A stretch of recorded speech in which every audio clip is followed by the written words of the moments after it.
Before we start the show, just a word from our sponsor, Undeniable Press. For all your screen printing needs, located in the Corktown district of Detroit, Michigan.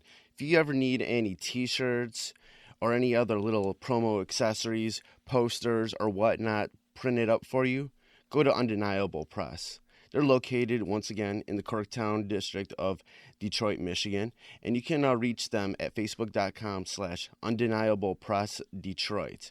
And those same guys who do Undeniable Press also have a clothing line called 20 by 20 Apparel. It's very much wrestling themed, all sorts of nostalgic themes in regards to the history of wrestling. And you can go check out their clothing line at 20x20apparel.com. That's the number 20x, the number 20apparel.com. Now let's start the show. Fresh is the word.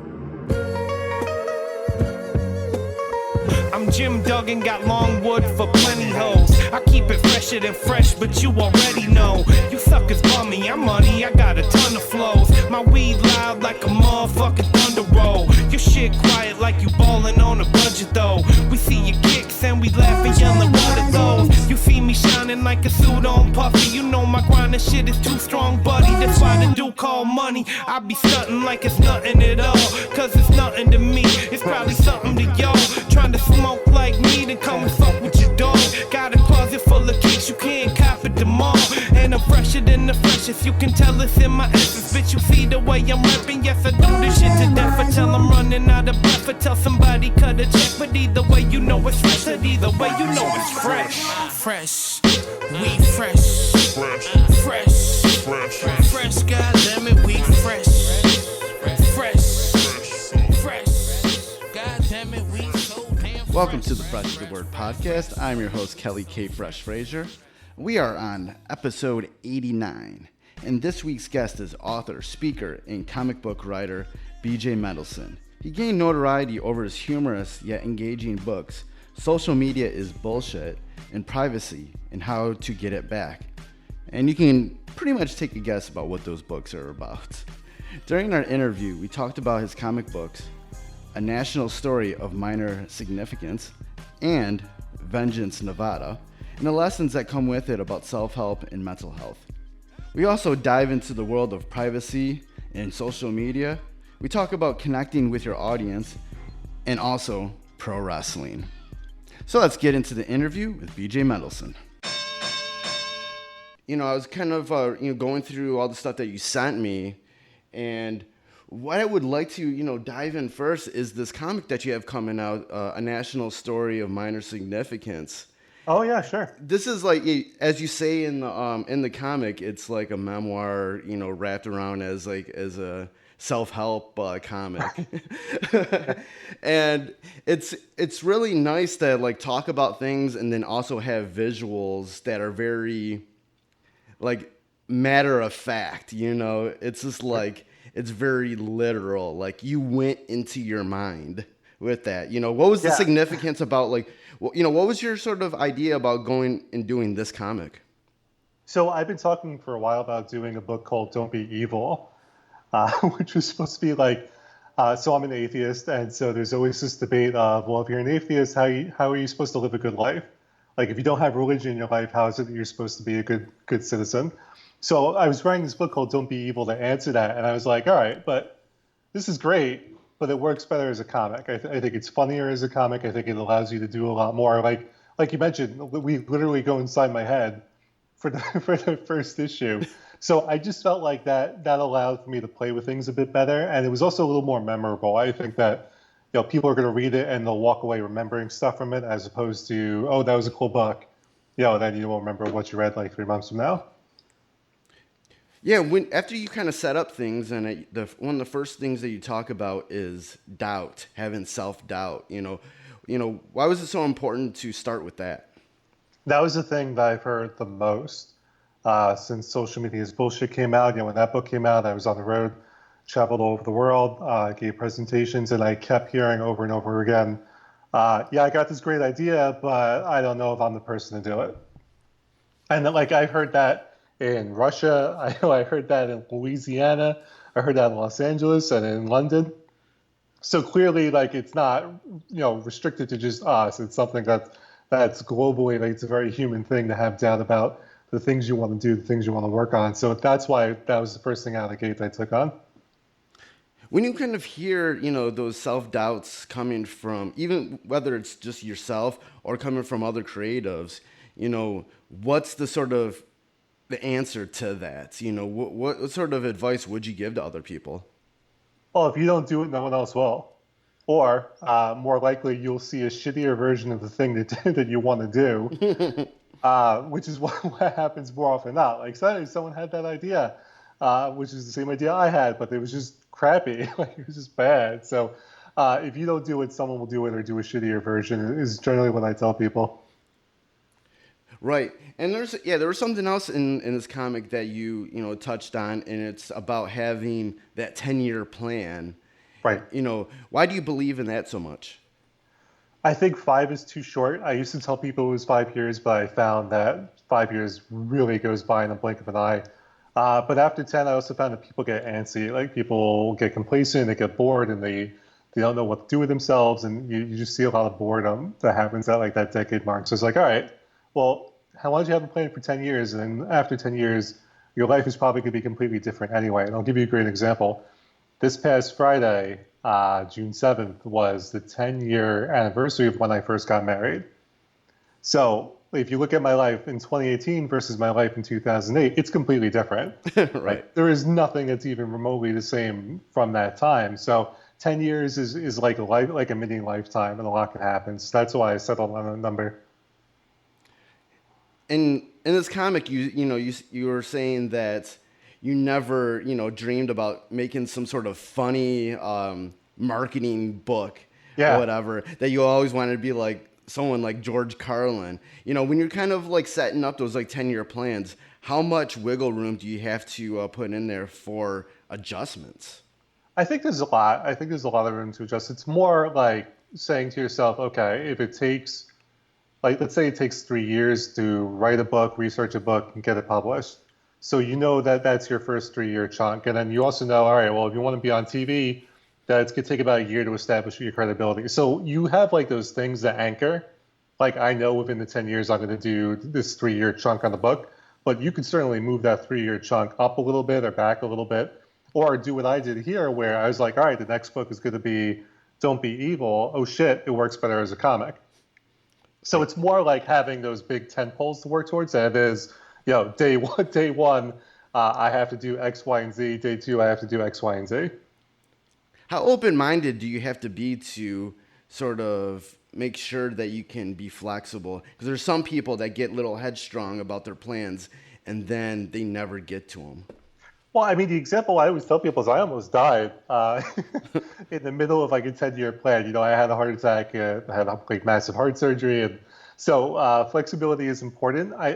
What I tell people is it's good to have a plan, and you should have a plan, but don't hold on to it too tightly, because there's like shit that you can't control that's going to happen to you. No matter how well planned you have it, there are things that's going to happen. So have the plan, but be flexible, if that makes sense. Like I know those two things contradict, but that's generally what I tell people is, you should know where you're going, but just be prepared. If like, let's say you're in an accident and you go broke or something, paying for everything, then you got to be prepared for that.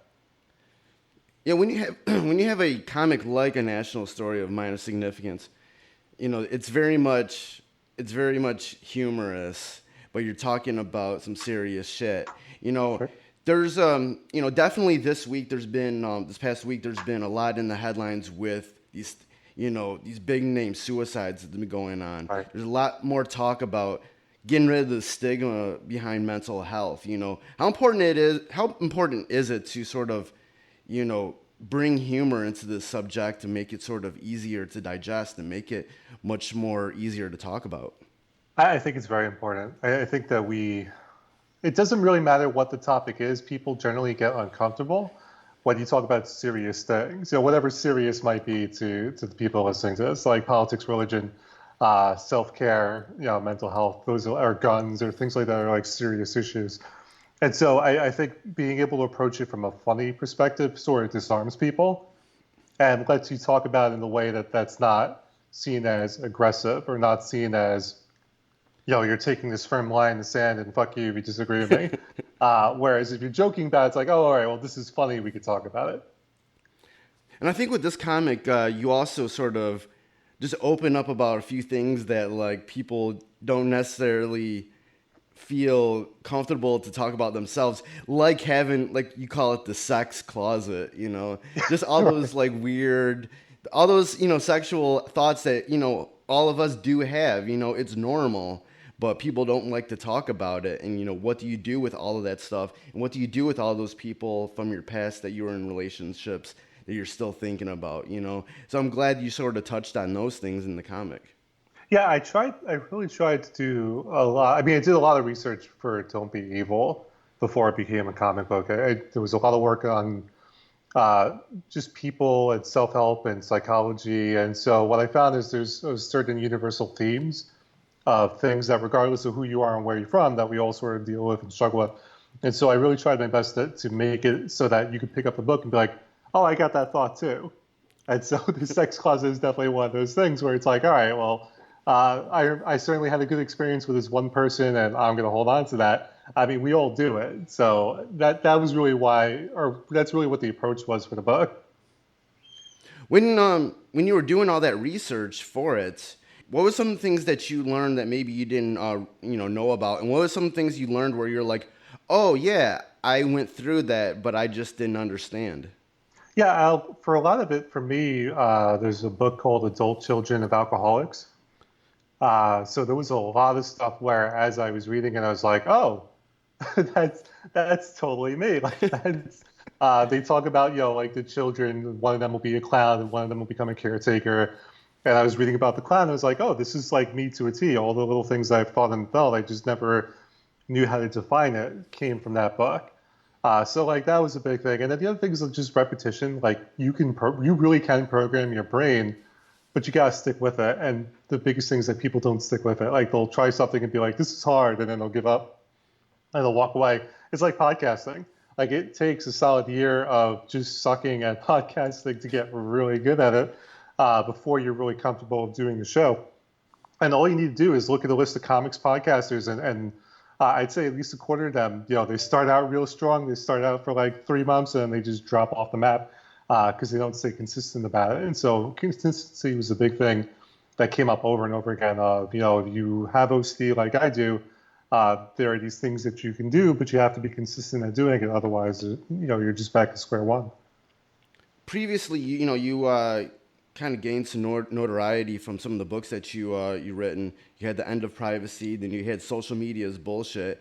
Why did you want to dive into these subjects that are actually very hot topics now into our society, but you were kind of starting to do that before it all became this sort of hot topic?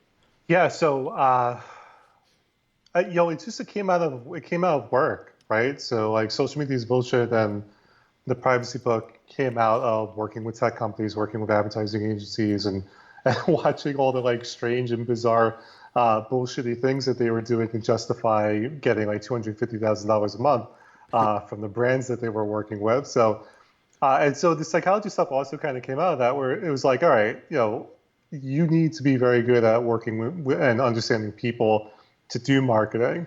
And so a lot of it was just me working backwards. Like the privacy book was very specific. Social Media's Bullshit, which came out first, was more industry wide. And then this is sort of me taking the lens back further and going, all right, put the marketing stuff aside. We're just talking about people interacting with people. So all those books sort of interconnect with each other, all the books and comic books. And that's sort of what pushed me in that direction.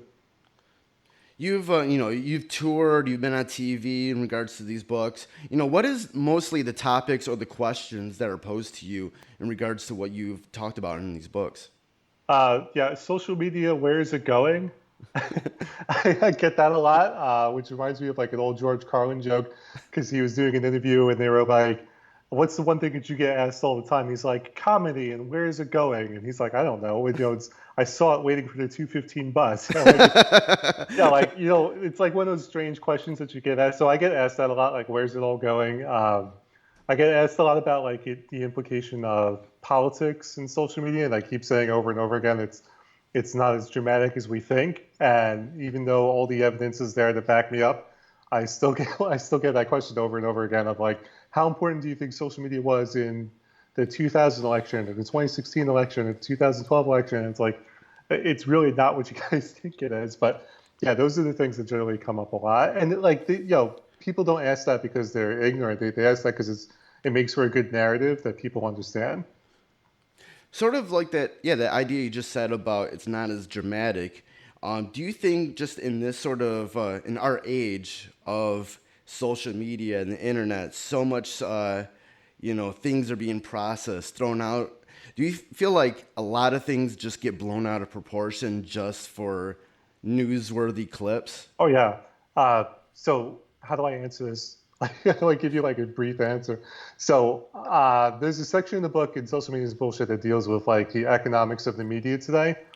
And basically all you need to know is that, attention sells. So even the New York Times, like if something is quote unquote going viral, they're going to run a story about it because they want the page views because that's what the advertisers want. So we've got like this fucked business model that no one really understands, by the way. Like that's the crazy thing is like no one really understands how all those ad exchanges work, and yet we're all feeding into it. So what does happen because of that, even if it's like a vocal minority on Twitter, for better or worse, it doesn't matter if they're right or wrong, if they're talking about something, you will see it picked up and carried in the media outlet. And I think that that's what really blows things out of proportion. Sometimes that's for the best, like Black Lives Matter.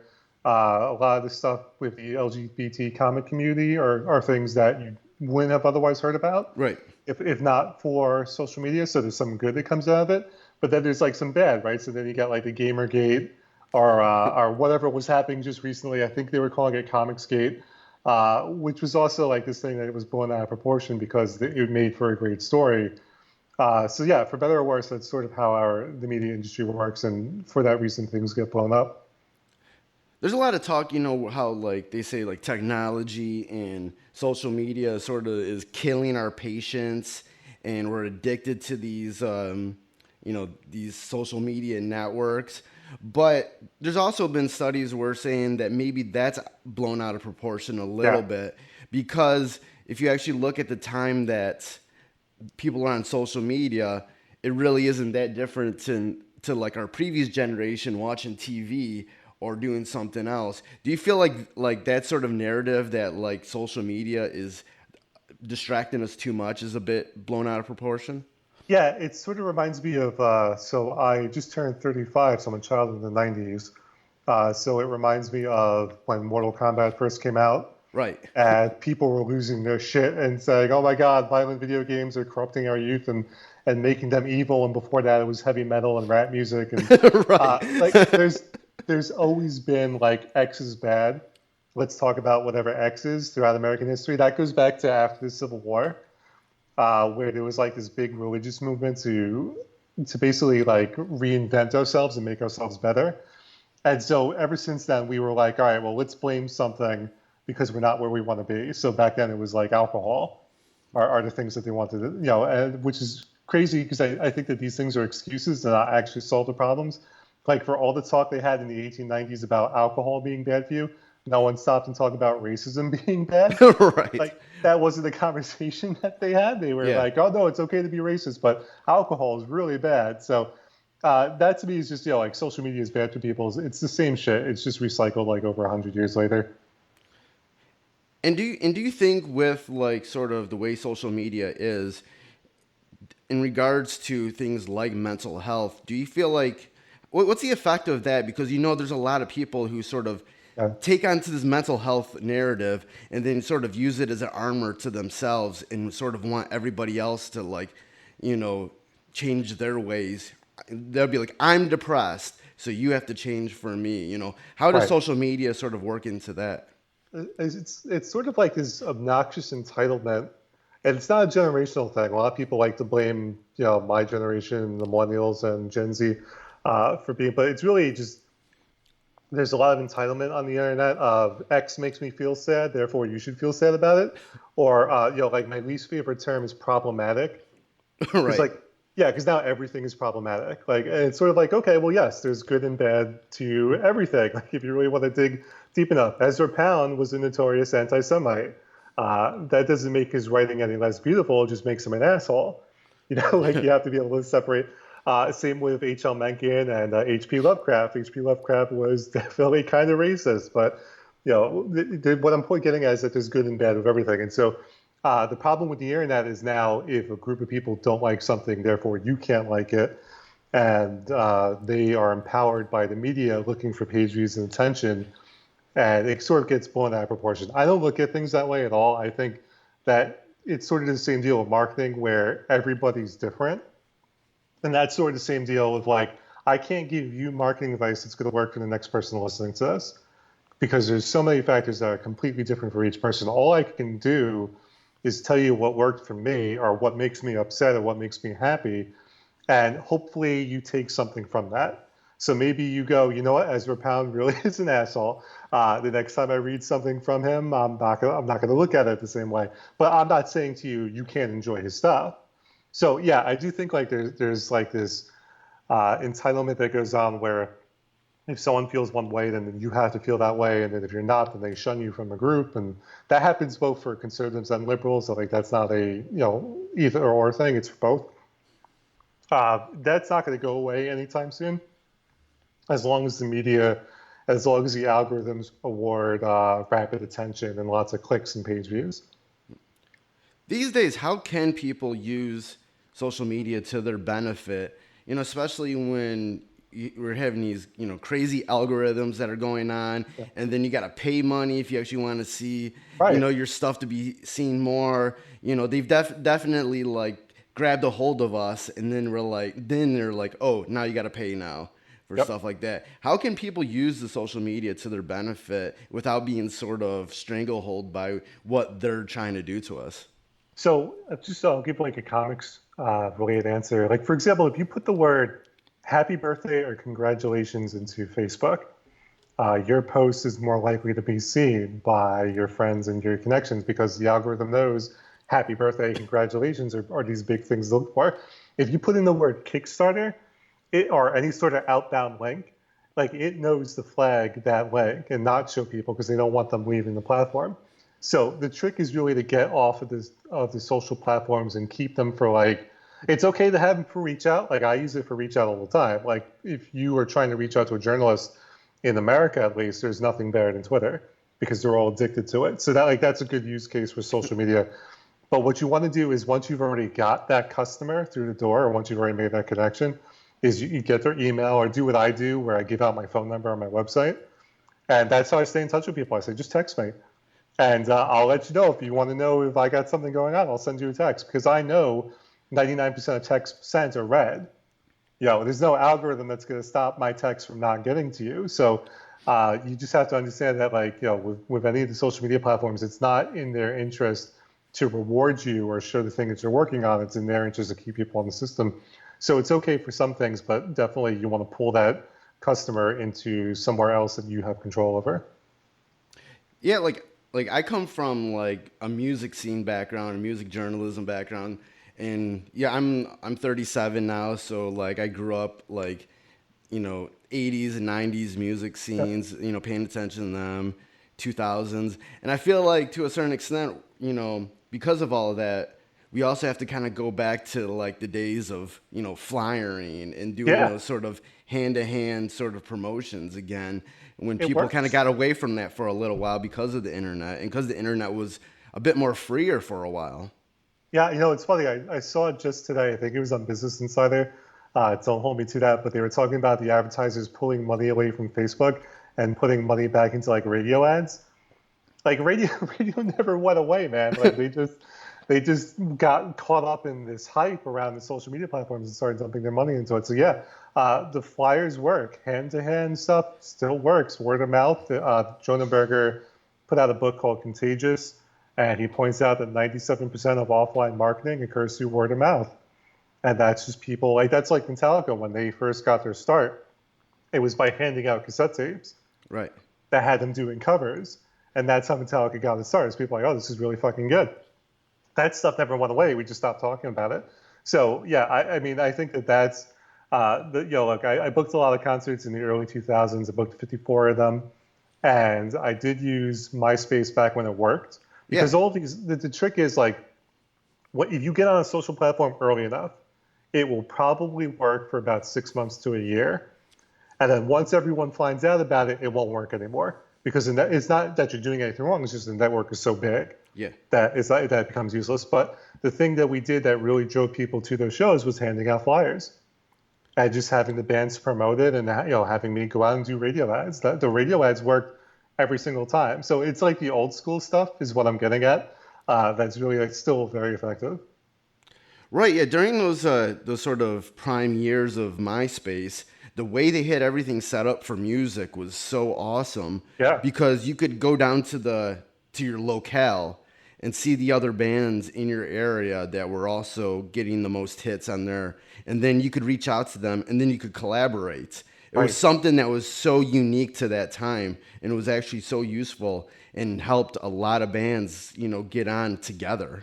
Yeah, I think a lot of people, it's because MySpace isn't cool, right? So no one talks about it anymore. And it really started life as a Friendster knockoff. Like they sat down one weekend. I don't know if people know this, but like the company that created MySpace was not started in the garage. Like they were selling hand cream and all sorts of like shitty spam products. And one weekend they were like, "Hey, Friendster's really big. Let's copy it." And that's where MySpace came from.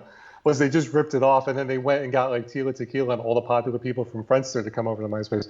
But anyway, yeah, like people do not give it the credit that it deserved for focusing on music, and that's really where it took off in its early age. And for a while, it was popular and useful. And even Facebook, like when Facebook was college only, you could put up a flyer, that they used to call them Facebook flyers. Yeah. And you can get a pretty good response rate, and you can see actual people coming out because the network wasn't swamped with like millions and millions of connections. So it's just another example of like when these things are small, they're useful, but the second that they blow up, like MySpace after a certain point became useless. Like it just got out of control. And so that's just what happened to all these platforms. Right. And you mentioned, a little bit ago about, how you sort of connect with your audience. When you're out and about, whether you're doing speeches or Comic-Cons or whatever you're going towards, what kind of conversations are you having with the people that come up to you, whether it's about your books or your comics, how do you sort of, pitch them what you're doing without being overbearing? I usually like to fuck with people. I was talking about this the other day. My friend Jackie, we're doing like I started a Patreon thing the other day, and so we're doing like a bonus show for people that subscribe to it. And the thing we were talking about was like, on a first date, I'm the guy that would show up in like an astronaut costume just to see what would happen. Just to see like if they go along with it or they'd be like, what the fuck? So that's generally how I approach it. Is like when I do these presentations, I'm wearing pro wrestling t-shirts. I'm not wearing a suit. Like I look very approachable. And I usually will approach them with some kind of joke. Like when people say, what's the name of your book? I go, oh, it's Social Media is Bullshit. They'll start laughing. And like, that's my way. I never walk up to people in a confrontational way. And like, that's sort of the trick, is just to use humor. Like, that's what I've been using over and over and over again. Like, that's the theme of, even with a national story of minor significance, I'm using humor to talk about mental health. With marketing, it's called Social Media is Bullshit because I'm using humor to get my foot in the door so that we can have this larger conversation of the internet and what it does and does not do, because we're usually not very honest about what it doesn't do. And so that's sort of the way that I get into things. Right. Yeah. Like, it's crazy. Like, probably the past this year is when I finally started going to more and more Comic-Cons. Sure. And like, I kind of stick to like talking with people in the artist alley section. I like talking with the creators. Yeah. And what's kind of cool about that is, with a lot of them, they're trying to sell me on something, but I'm not feeling like pushed into anything. A lot of people are just having some nice conversations, giving me the spiel about, what their book is about or whatnot. How important is it to just have like a friendly conversation with the people who might buy your book? It's 99% of sales. Honestly, like the trick to sales is that if you just walk up or you just put out a table and you're like, hey, buy my shit, no one's gonna do it. They're just like, fuck you. I got things to do, man. But if you can convince them that it's in their best interest to buy your stuff, then they'll buy it. but you won't get to that unless you actually just talk to them, because you might find in talking to them, oh, okay, you're not the person that would enjoy this book. Like if someone says to me, I don't like swear words, I'm like, okay, You I might am not not want your to guy. read mine. Yeah, it's okay. So yeah, honestly, like that's almost the entire battle is just having that conversation and just being a decent human, which is where the title "Don't Be Evil" came from. Because I think so many people think that they have to have like these forced impersonal conversations, especially at cons, where I'm sort of like, no, that's not how sales works. Sales is 99% just talking to people like you would a friend. And if it just so happens that you've got something they need, great. And if you don't feel bad. Just don't force it on them. And that's the trick. So I'm going to do that. Like I'm doing my first. I'm going to buy a table for my first con next year in Buffalo, the Nickel City Con. And it's a small enough convention where I figure if I fuck up or if I do something bad, like wear an astronaut costume at my table, it's not like if I did it at Emerald City where there's a lot of people there. So I do also recommend like starting small, also, and sort of testing things out too. Like if you want to get really good at sales, the trick is when you're waiting in line to get like on the bus or something, just talk to the person next to you.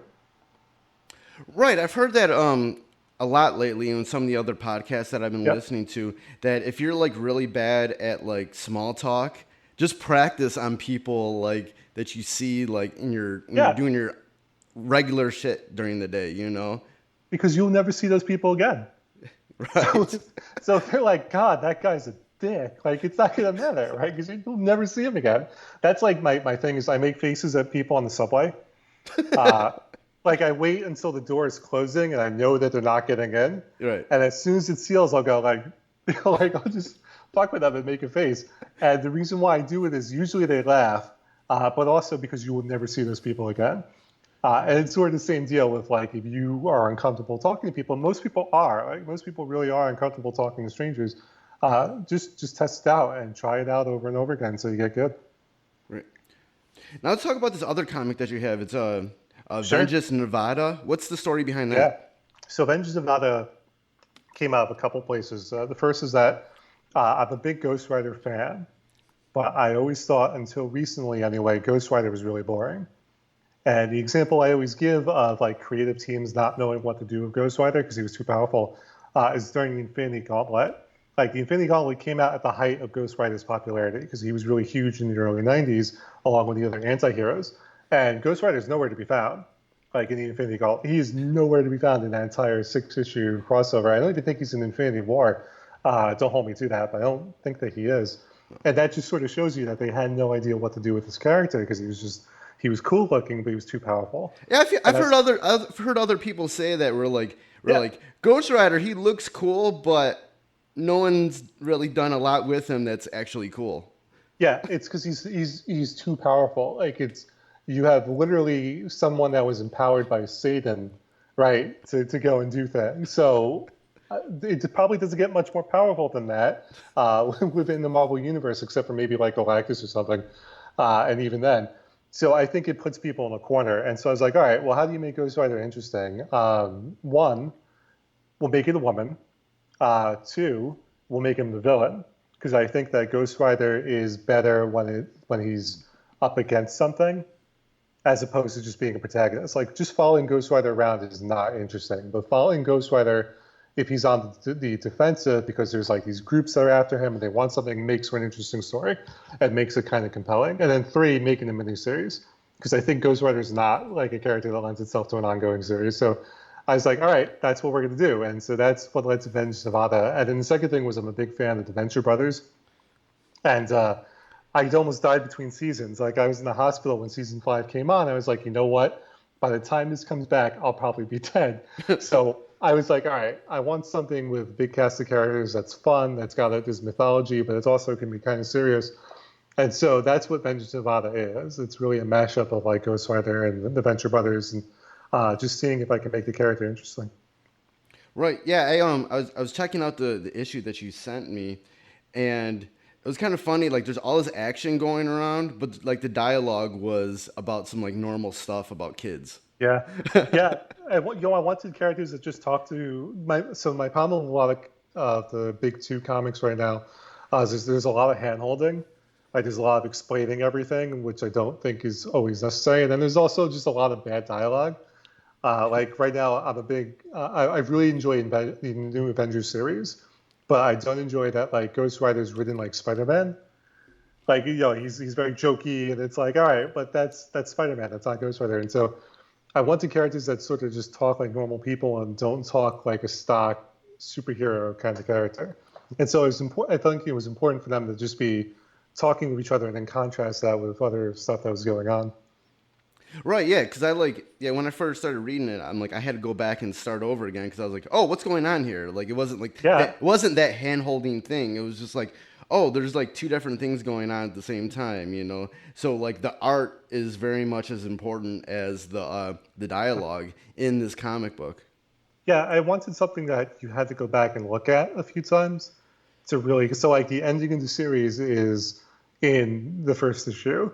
It's something that, and if you go back and read it the second time, there's little things that you did not catch the first time. So, I really wanted something that, because I knew it would take a while between issues because of how expensive it is to put out. It's like, all right, well, I want something that has a high replay value. And so, the only way to do that was to structure it a certain way. How did you originally get into, wanting to be a writer? Uh, I've been doing it since the beginning. I mentioned adult children of alcoholics, and they talk about kids that escape into fantasy or look for like creative outlets to express themselves because a parent is not around in the way that they should be. And so for me, I'm that classic textbook case. So I got into writing very early on, and I just stuck with it. Well, what was sort of your escape during that time? What was that fantasy going on during that time? It was definitely porn and superheroes. It was those two things that, and pro wrestling. I think also those three things is really what I escaped into. Yeah, and you had two of those in your other comic book. And you made mention of that. The porn and the superheroes. Yeah, I mean, like it's that A National Story is one of those books where you kind of have to just put all your cards on the table, otherwise it won't work. I think people are very good at detecting bullshit. At least on an individual level, we're good at detecting bullshit. So I thought it was important to just sort of lay it all out there. Then I also got the pro wrestling comic book, but that we've stuck on Patreon because it's one of those things where it's like, man, Vengeance Nevada is the priority, and it costs about $4,000 an issue. A National Story, we're sort of testing to see like what happens and if it sells well and it does well. But I was like, if I do another comic and I know it's going to run $4,000 to $5,000 an issue, I got to find another way to pay for it. And so we do have a pro wrestling comic that's up on the Patreon. I'll talk more about that one. I'm a big wrestling fan, so cool. How do you feel about Roman Reigns? I'm not really. I always, he's always like cool, like a part of the Shield, but outside of that, but no, he is like a phenomenal talent. But it's one of those things where, like a lot of people say, it's like it's being pushed on us all a little bit too hard, right. And like, this is something that I always like a comparison that I make because I come from like the music scene, the hip hop scene, and everything, and I feel like in rap music these days, like so many artists are being like sort of pushed on us the same way that Roman Reigns gets pushed on wrestling fans. So I'm like, whenever I'm like, talking about how I don't like a lot of the new rap these days, I always be like, to any wrestling fan, I'm like, okay, just think about Roman Reigns and how he gets pushed on us if every rap artist was the same way. Yeah. So that's how I sort of feel about it. Well, I like that. I think that's a great analogy because look, there's definitely big studios and labels that invest a lot of time and money into their acts. They definitely want you to listen to them. So I think that's a great analogy. The reason why I ask is that it just sort of my frustration with what was happening in WWE led to an interest in women's wrestling and the independent scene, which is something I wasn't really into. So I was like, all right, well, look, what if we do something that mixed superheroes with professional wrestling and do those two things work in such a way that you can get away with it? Because I think it could go very wrong very quickly. Yeah. Like if you go too hard in one direction or the other.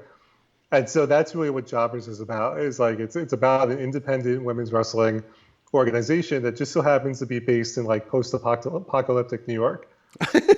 And this girl who comes in on the first day, and they have all these plans for her. It turns out her mother is a supervillain. And so it's like, all right, let's see if we could pull this off. So that's Jobbers. I really like it. I already have like the whole thing planned out. But because if you're an independent creator, shit's expensive. I stuck it on the Patreon just to see. One, because I'm not a big person that believes in Kickstarter, Patreon. Like I've never been a fan of those things, but I realized I shouldn't shit talk either unless I've used them.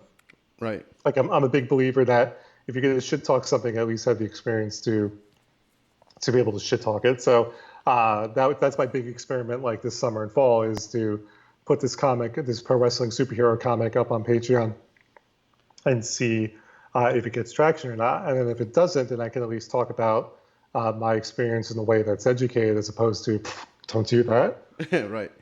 Where did you sort of draw your inspiration from that, in regards to indie wrestling and women's wrestling? Because I'm really big into a lot of that stuff too. Yep. I'm really big into like the women's wrestling, especially in Japan.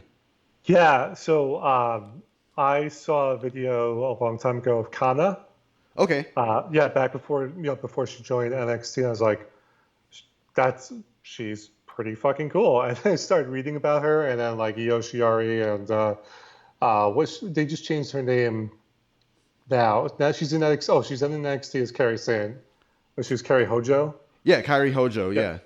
I think it was like Stardom in Japanese women's wrestling where I was kind of like, oh, that's really cool. They take it seriously. I think that's the thing that sort of won me over, because there was a long time, obviously, where American wrestling didn't take women's wrestling too seriously. Oh yeah, we definitely went through like the bra and panties era, and then they tried to clean it up at times, and there was some cool stuff in the middle of that, but they still didn't get the time. It would be like, 5-minute matches or whatever. There's a few people that kind of stuck out, but they had to like work like a million times harder than everybody else. You had the Litas and the Trish Stratuses and, stuff like that, but it was still in the middle of that whole like bra and panties era of, the WWE, where they didn't, take it seriously. Yeah.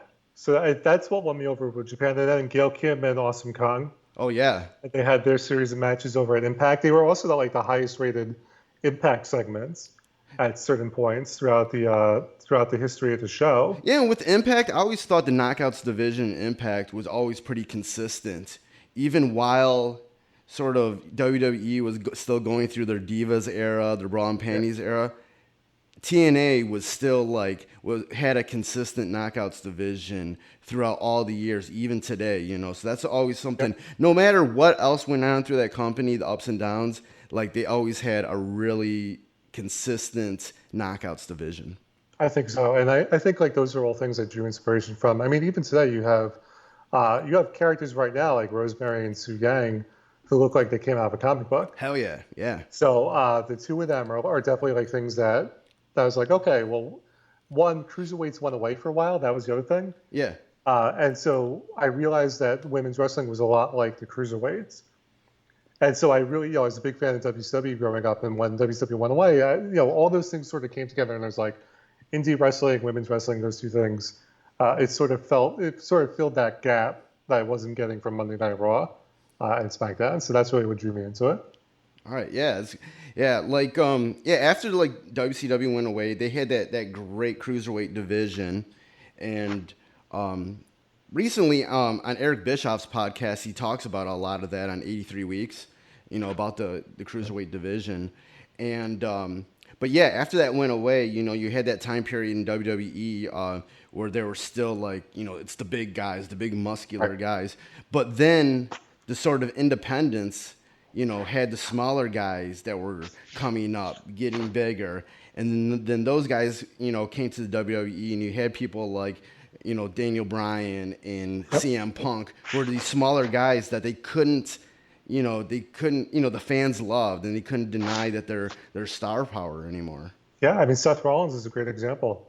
Oh, yeah. Seth Rollins was, Tyler Black, and I remember Jim Cornette ripping him and saying, you would never amount to anything, never go anywhere. And now Seth Rollins is probably the top WWE guy that they have. at the moment. And so like that's another one where he's not a big dude. Like I am taller. I am physically taller at least than Seth Rollins. I'm 6'4". But he could still put on these great matches. And so yeah, it definitely is changing. But for a long time it was very static, and that's what drew me towards the indies in the first place. Was there was something very different. And and you've kind of touched on it before. In your opinion, like the world of pro wrestling, how does that sort of parallel to like the comic book world into all these fantasy worlds? Yeah, I mean, I just tell people all the time, it's a live action comic book. Like that's how I approach pro wrestling, because people go, "Oh, you watch that stuff?" I'm like, "Yeah, do you like comic books?" Yeah. Well, it's a live action comic book. Like just look at Su Yang and Rosemary. I know I just used them as an example, but like they look like they came out of a comic book. Even Allie as like the Demon Slayer is Right. also something that you would see in a comic. Like she's no different than Buffy in a lot of respects. So uh, the parallels are all there. I think the only difference is, uh, you get to know the people behind the scenes, and that's to me is the only real parallel or the only real difference where, Rosemary is Rosemary, but behind the scenes, she was Courtney Rush, and she's this whole other person. So you don't have that with comics. When you're done reading Justice League for the month, that's it. There's no connection to Justice League until the next issue. Right. Right. When it sort of comes to your life and your career, what lessons can someone sort of extract from it all that they could apply to their own lives to sort of whatever their career is? Yeah, so this is true, especially in the United States, where a lot of people are successful because of who they know, or because they had money. Like there's the old self-help book, How to Win Friends and Influence People, and he's constantly talking about Andrew Carnegie. But what Dale Carnegie doesn't tell you, is that Andrew Carnegie only became rich because of what's basically known as insider trading today. Like it wouldn't have happened today, but that's how Andrew Carnegie first made all his money. And so, I'm the perfect example of someone who was successful and didn't know anybody. I am not wealthy. Like I am not well connected. Like I spend most of my life in upstate New York, Glens Falls, Potsdam, Buffalo. Like these are not big cities known in the entertainment or comic book business. And so if I know it sounds cliche, but if I can do it, then there's absolutely zero reason why anybody else can do it. So I like to think that I'm proof that like if you stick with it long enough, then you really could have an agent come to, which is what happened with me. Like one day out of the blue, an agent was like, "Hey, I like your stuff. Uh, would you like to talk?" I said, "Yeah, sure." So, yeah, I just think it's just proof that you have to stick with it, because I've been doing the writing thing forever. I've been doing comics since 2002. It's only recently that I decided to put out an actual book for people to buy. But I mean, I've been at it since 2002, putting shitty webcomics out there over and over and over again until I was really good at the format and the platform. And so I think it's just taking from my life, the lesson is you just stick with it. When sort of going through all this this journey that you've been going through, has there been people that you've been able to turn to for advice, and how important is it to have those people to turn to, and has there been people that have come to you for advice?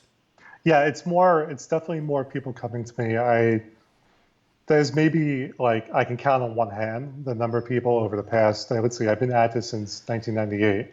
So over the past 20 years, like I can count on one hand people I might go to for advice. There's not many of them.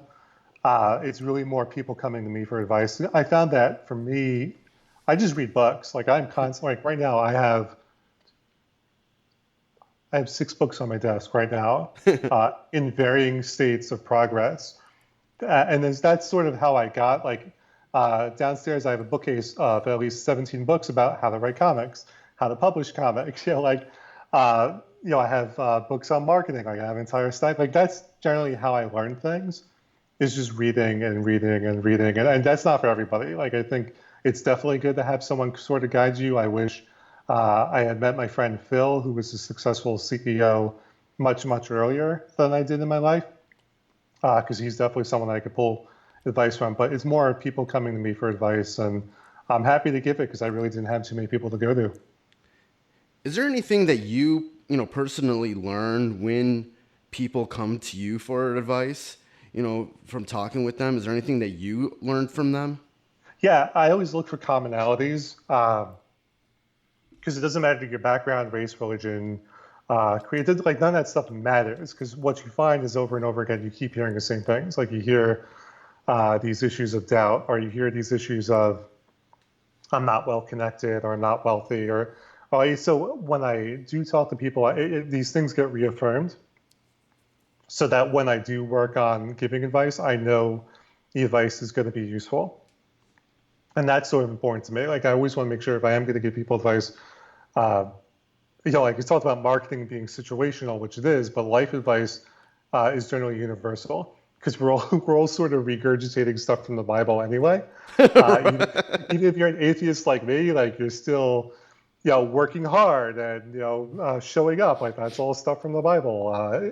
How to Win Friends and Influence People was a ripoff of Abraham Lincoln. Abraham Lincoln was just a ripoff of the Bible and Shakespeare. So I think that finding those threads and making sure that the advice is applicable to everyone, regardless of who they are or where they come from, is really important to me. And that's the thing that I get out of giving advice to people. Right. I always like to end my interviews by asking the same question, and that is, who is somebody that's been a part of your life or career that I could realistically interview that would have some good stories or lessons to talk about? The person that I would recommend is there's a few, but the one that immediately comes to mind is Rosie Tran. Rosie, she's hilarious. One, she's hilarious. Two, she's one of those people that there seems to be like this glass ceiling. Like there seems to be on the internet and all the advice that I talk about in this interview that you can only go so far. So like she's been on TV. She's had roles in like I think it was called Raising Hope on Fox. Like she was like the nurse in Raising Hope, but she hasn't had like that big breakout. And so the question then becomes, all right, well you're successful. You're a great comedian. You make a living being a comedian. You've got these bit roles on TV. Is that good enough? And can you make a satisfactory life? And what do you do? Do you just keep going? And so she, to me, is that great example of, I see a lot of myself in her. I've written this book, but I haven't had that big breakout. And so what do you do? And then what you find is that 99% of creatives fall into this group of Rosie and I. And, I take inspiration from her, constantly plugging away. And that sort of feeds into me constantly wanting to plug away. And she's always had this great attitude. And I always marvel at her just sort of grinding. And that's, like I said, that's the secret to everything is just grinding away. And I feel like she's a great example of that. Great. Yeah, it's been great talking with you, man. And if anybody wants to, find out more information about anything that you're doing, where can they go online? Yeah, just go to bjmendelson.com. My phone number's on there. Don't call me because I won't answer. But if you text me, like I will text you back because I'm always happy to do that. That's how I keep in touch with everybody. And if you like comics and pro wrestling, follow me on Twitter at BJ Mendelson. If you don't like comics and wrestling, don't follow me because that's all you're going to get from that Twitter account. So yeah, that's the place to do it. All right, man. Great. It's been great talking with you. A lot of great stories and good lessons to be heard. Yeah, thank you so much for having me. All right, man. It's been good talking with you, man. Yep, I'll catch you soon. All right. So that was my interview with BJ Mendelson. Like always, there's always more information on the show notes for this episode at freshasthepodcast.com. Now on to the Fresh is the Word, Freshest Pick of the Week. And this episode's pick is the comic book We Are the Danger, released via Black Mask Studios. I'm totally a sucker for a good music story in the comic book world. This comic starts off with Julie, a new girl in her high school, just entering her senior year. Things are not starting off well, like a lot of high school stories that we all know too well, until she meets Tabitha, and they end up becoming friends and starting a band. Written and illustrated by Fabian Lelay, there is an authenticity about We Are the Danger, with those sort of wide-eyed feelings any music lover had when they were young and everything was just a new horizon. The comic book is also very vivid, with help from artist Claudia Aguirre. I'm a firm believer that you can't represent a good music story without the whole package, and We Are the Danger #1 sets the mood and visuals for a topic that reminds us the power of music. So this week's Fresh Pick of the Week is We Are the Danger, released via Black Mask Studios. And that's about it for this episode of Fresh is the Word. And before we get out of here, I just want to remind you how you can support the podcast. You can always go to freshasthepodcast.com and share any links that you see on the website on any of your social media. That always helps. You can subscribe to Fresh is the Word on Apple Podcasts, Stitcher Radio, Mixcloud, SoundCloud, Google Play, and TuneIn. And definitely, if you can, leave a rating and a review, especially on Apple Podcasts. And if I do see it, I will definitely read it on an upcoming episode. You can follow me on Twitter and Instagram at KellyOmegaFresh and on Facebook at facebook.com/KFresh. And you can also follow Fresh is the Word online on Twitter at FITW Podcast, on Instagram at Fresh is the Word Podcast, on Facebook at facebook.com/Fresh is the Podcast, and on SoundCloud at soundcloud.com/Fresh is the Word Podcast. Thanks again for listening. See you next week. Goodbye and good night. Fresh is the word.